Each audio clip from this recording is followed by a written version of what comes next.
This is our 11th annual, used to be called the Taste of Blaine. We've shortened it to just the Taste. And tasting Can I try an Oreo, please? is just what hundreds of Cars for Neighbors supporters did this week, and no one was leaving hungry. We have our homemade barbecue chicken wraps. They've got a little bit of diced jalapeno, tomato, cheese in there, and then we also have our famous garlic roast beef sandwiches as well. Today I have my samples. I have white chocolate raspberry, red velvet, cinnamon swirl. Today we have our original Chick-fil-A sandwich that's hand-breaded. We have pizza and chicken wings.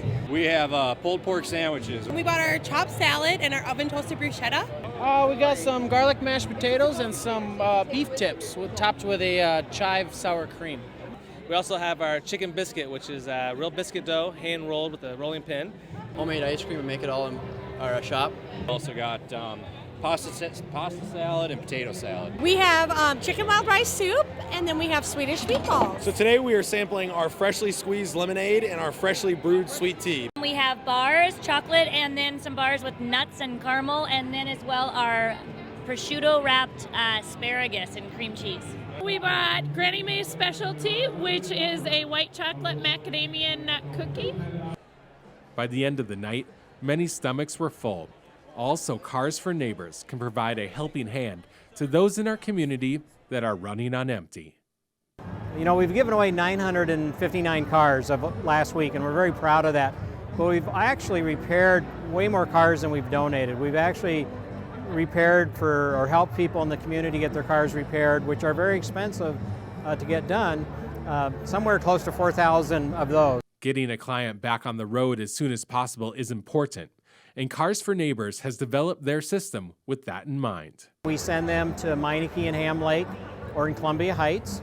It's Meineke because they're working with us. They've cut their labor rate about in half, and they go in and get the car inspected. If it's something we can repair, or if we can do at least some of the repairs, we'll go ahead and approve that. They make the appointment, they bring the car back, and the repairs are done, and they're on their way. So if people get stuff to us in a timely fashion, we sometimes can turn a car in a day or two. While public transportation can be an option, there are so many situations where it is just not viable. We gave away a car last year to a dad, lived in Blaine, worked at Pentair in Anoka. You would think there would be a bus certainly running from Blaine to Coon Rapids, or to Anoka rather, except for he worked second shift. So what he was doing was he was walking the 10 miles each way. Stories like that were being told all around the Taste, and the importance of reliable transportation was on everyone's mind. At the end of the day, transportation it's the opportunity for someone to get to work, to get to school. It's a very important part of life. I think transportation is pretty much the best thing ever because it helps you get to where you need to go in a timely way.